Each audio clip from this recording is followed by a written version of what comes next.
Hi guys, welcome to Langit Vendors. And for today's video, we will be discussing an article of Harati and Rangaris 2017 about the relationship between culture and language, as well as an interview conducted by Oshiatsky with Noam Chomsky about the language and culture themselves. But before anything else, let's gather different informations or definitions of what is culture. According to Sapir 1921, culture is socially inherited, which means and supports the concept of the theory tabula rasa. And with this, we know that humans are born with nothingness. And according also to Sapir 2013, this socially inherited thing is a practices and a compilations of beliefs that determines the texture of people's lives. And by the term texture, we can perceive that Sapir 1921 is pertaining to the tangible aspects or visible aspects of culture. On the other hand, Redfield 1940 defined culture as an organization of conventional understandings manifest in an act or in an artifact which is persisting through a tradition. By the term conventional, he first affirms that a culture shall be accepted in a society before it is labeled as a culture. Meanwhile, Herskovits 1948 defined culture as a construct or man-made thing that describes a total body of beliefs, behaviors, sanctions, values, and goals that mark the way of any people. And lastly, according to Goodenough 1981, this culture are various standards for perceiving or seeing things, evaluating or assessing, believing or asserting, and doing that or enacting. So, what's the point of learning all of this? Well, as learners and future teachers of English as second language, it is important to know the diversity of views regarding the relationship of culture and language. We must learn to acknowledge and understand that aside from there are varieties of Englishes that might sound a little off for us, we Filipinos should understand that some grammatical mistakes committed by students are due to the structure of their L1, which is Filipino. For instance, Filipino students often use is even though the sentence or the tense should be in past, which is because in our language, we don't have was as a past tense for is. Instead, we always use I. With this, while it is essential that we teach proper ways of constructing grammatical sentences, we must not discriminate students or fellow classmates who commit these mistakes. Till then, learning and teaching English might be more effective. Allow me to discuss to you the Sapir-Whorf hypothesis, or also called Whorfian hypothesis. Whorfian hypothesis is a principle which states that the structure of language affects the person's worldview or cognition.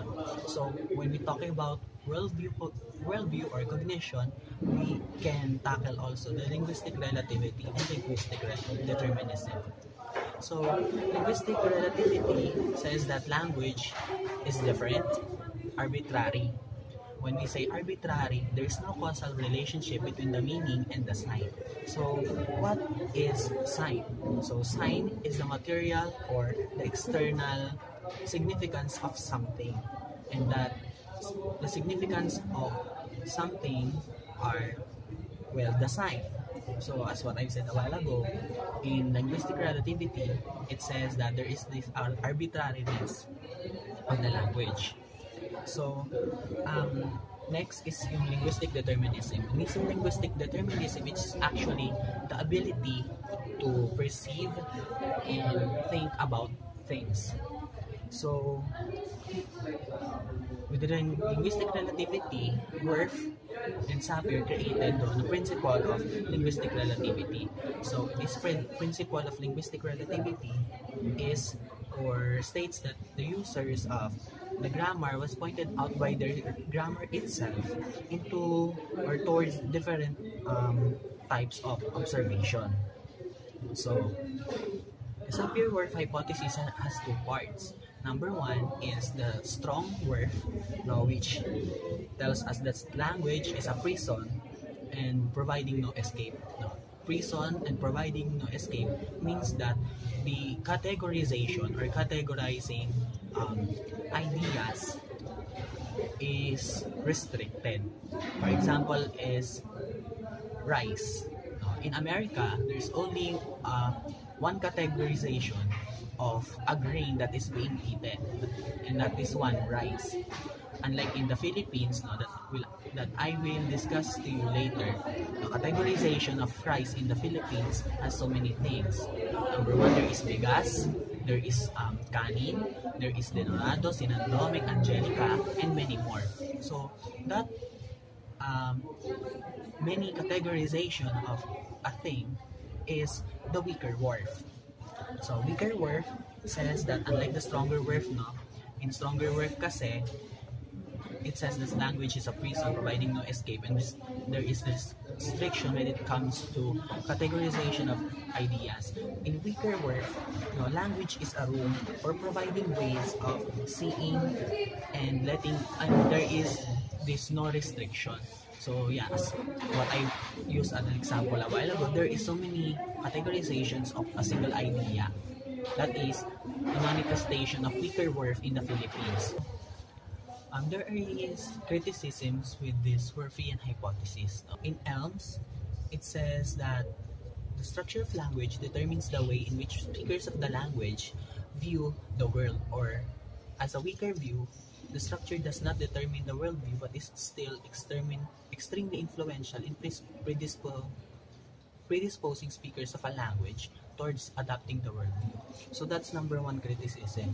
So the one that is being attacked here is the strong Whorf, because as what Elms said, language in culture is not restrictive, because culture actually determines on how the language is being used. That's number one. Number two here is it states that because they value certain things and do them in certain way, they come to use their language in ways that reflect what they value and what they do. So that is another criticism there. The language use depends on how the people want to use the language. So in the idea that it is not possible for language to restrict us. Actually, there are so many ways that people binabagi nila yung language. Like for example, the use of Bekimon, Jejimon, and so many things. So the thing that is being attacked there is the strong Whorf. Another criticism for Whorfian hypothesis is this.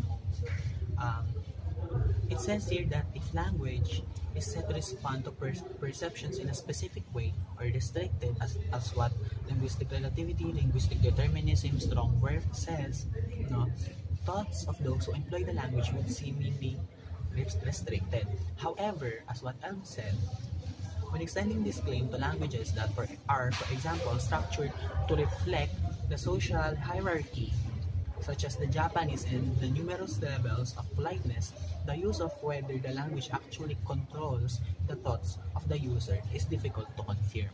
So that is an example. And the linguistic determinism in Whorfian hypothesis is being attacked in such a way that the idea of the language, or the way person uses and controls the language, determines on how the language is being used. So therefore, there is a fault in linguistic determinism in such a way that, or linguistic determinism and linguistic relativity are also strong Whorf in using language that is not or must not be restricted. And now let us talk about all language and culture. And this is about Noam Chomsky interviewed by Viktor Oshatinsky. And now let us proceed to the very first question in the interview. You represent an anthropological approach to linguistics. Do you think that linguistics can contribute to the understanding of the philosophical problems of human nature and culture?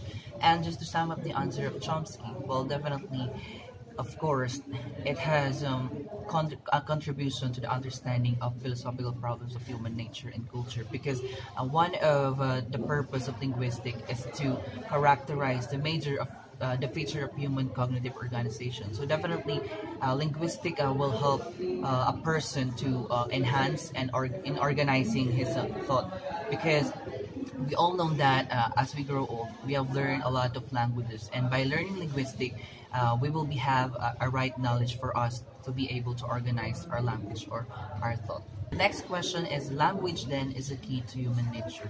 So definitely, Chomsky stated that this assumption is wrong, because none of these structures is learned. So definitely it depends on a place where a person grows. So definitely, when it comes to culture, when it comes to a certain group, they have their own language that is being learned. So definitely, it is still a depend on a person on how he or she will going to learn a certain language. Next question is, do you mean that all our behavior is innate or genetically determined? So definitely, it's not. Chomsky said that, but the basic structures of our behavior are innate. It's just like the first word of a baby. So definitely, that's innate to his or her. And he's not agree that it's genetically determined or it's innate, because we have our environment that is the source of information or learnings. Next question is, supposing linguistics could describe one such structure, would the findings apply to all our intellectual activities?